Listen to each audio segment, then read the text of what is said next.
Bab 523. Berlutut. Boom. Kedua sinar cahaya itu bertabrakan dengan keras.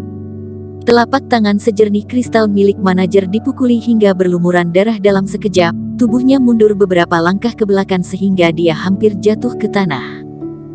Dan cahaya yang berkedip milik tinju Erikin tiba-tiba menghilang, dan energinya dengan cepat kembali. Erikin menyipitkan matanya dan berkata dengan dingin, "Kamu tidak buruk." Manajer itu menggelengkan telapak tangannya dan berkata sambil tersenyum, "Kamu sedikit lebih hebat dari yang kukira." Erikin dipenuhi dengan semangat. Dia memandang manajer dengan dingin dan berkata, "Sebaiknya kamu tidak ikut campur." Manajer itu menghela napas sedikit dan berkata, "Setiap orang memiliki tanggung jawab mereka sendiri. Ini adalah tanggung jawabku untuk melindungi kehidupan tuannya. Kalau begitu lakukanlah, jangan bicara omong kosong." Erikin menari dengan liar, ia mengambil satu langkah dan kekuatan Grand Superior Master langsung meledak. Seluruh rumah terhantam kekuatan ini, dan tanpa diduga rumah mulai runtuh dalam sekejap. Ekspresi manajer tampak serius, jelas saja dia telah meremehkan kekuatan Erikin. Kekuatan ini jauh melampaui Grand Superior Master biasa. "Semuanya cepat keluar," teriak Claudius Chu. Orang-orang di dalam ruangan dengan cepat dievakuasi keluar pintu, dan pertempuran akan segera dimulai. Kakek besar Su berteriak, "Bunuh dia untukku." Di pertengahan kata-kata itu, Erikin sudah melangkah maju. Dia menginjak udara, dengan cahaya keemasan di kepalanya, ia menghantam manajer dengan tinju yang tak terkalahkan. Manajer tidak berani melambat, dia mundur 2 langkah, mencubit segel harta karun, dan sebuah cahaya bunga teratai muncul di telapak tangannya. Ia mendorong telapak tangannya ke depan dan seketika, energi yang menakutkan meledak. Boom! Tinju Erikin sangat ganas, matanya dingin dan tajam, dia memiliki kekuatan petir yang tidak terkalahkan di dunia. Dengan tinju ini, segel harta karun yang dibuat oleh manajer akan langsung hancur. Manajer sedikit mengernyit, dan sebuah jalan panjang muncul dari kakinya, dan tubuhnya dengan cepat melonjak ke belakang. Kedua telapak tangannya kembali mempersiapkan teratai emas. Bunga teratai memancarkan suasana yang damai, tapi ada aura membunuh yang besar di dalamnya, membuat orang lain tidak berani mengabaikannya. Tapi ini tidak bisa menghentikan langkah Erikin, dia tetap menyambut serangan itu dengan pukulan mematikan. Boom! Energi dari pukulan yang bertemu itu menyebar dari inti, dan manajernya meraih kakek besar Su di satu tangan dan dengan cepat mundur ke udara. Tetapi kekuatan tinju ini masih belum sekuat tenaga, karena manajer harus melindungi kakek besar Su, kekuatannya terbatas, dia hanya dapat mengangkat satu telapak tangan dan menyerang ke depan. Boom! Betapa kuatnya tubuh Erikin, tidak ada seorang pun di peringkat yang sama yang dapat menyainginya. Di bawah pukulan ini, telapak tangan manajer umum langsung meledak di udara, memperlihatkan tulangnya. Darah yang masih hangat tersirat ke wajah kakek besar Su, dan wajah kakek besar Su tiba-tiba berubah, ia merasa sangat kaget. "Bunuh dia, cepat bunuh dia!" Kakek besar Su berteriak sedikit kebingungan. Manajer hanya diam, dia menggenggam kakek besar Su di satu tangan, dan mempersiapkan tinjunya lagi, menyembuhkan telapak tangannya yang terluka.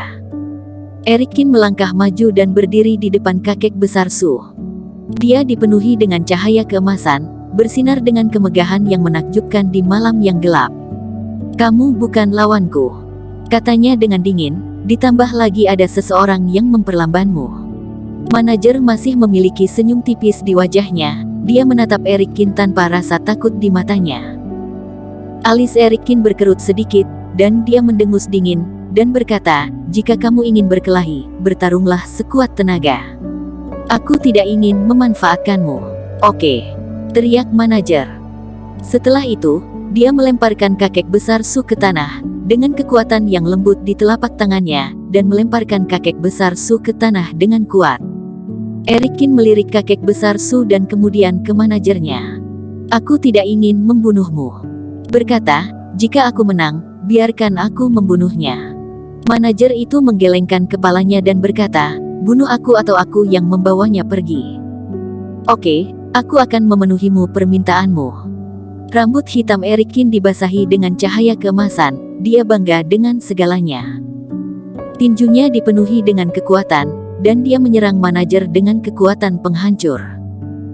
Tanpa beban yang ada di tangan manajer, kecepatan dan kekuatannya langsung meningkat pada saat ini. Ia terus menghindar karena tidak berani melawan Erikin secara langsung.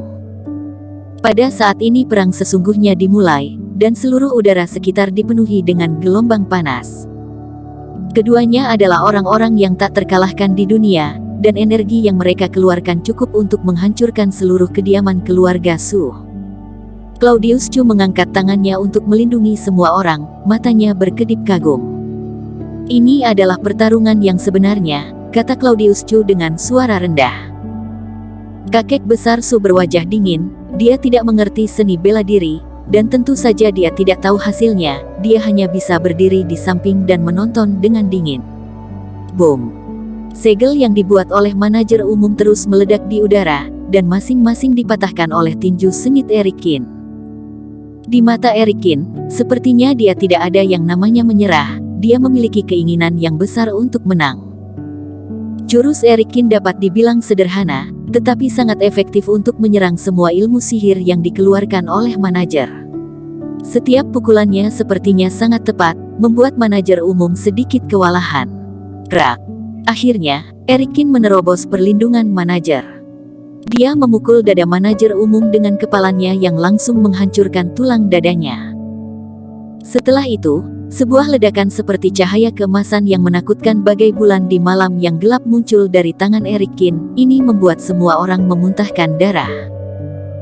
Bahkan ekspresi Claudius Chu menjadi sedikit tidak menyenangkan. Kekuatan ini terlalu hebat, seolah-olah sebuah batu besar menekan dadanya, membuat orang tidak bisa bernapas. Boom!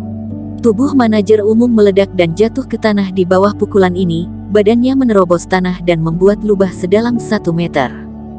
Erikin menginjak udara, dan ia mempersiapkan jurus tinju Sage ketiga. Tidak ada ekspresi di wajahnya, hanya energi pembunuh yang muncul di matanya. Erikin, lepaskanlah dia. Pada saat ini, Haris tiba-tiba berteriak. Erikin meliriknya, mengerutkan kening dan berkata, "Kenapa kamu tidak bisa menyelamatkannya?" Haris mengertakkan gigi dan berkata, "Benar, mohon belas kasihanmu." Erikin mengerutkan kening dan tidak berbicara.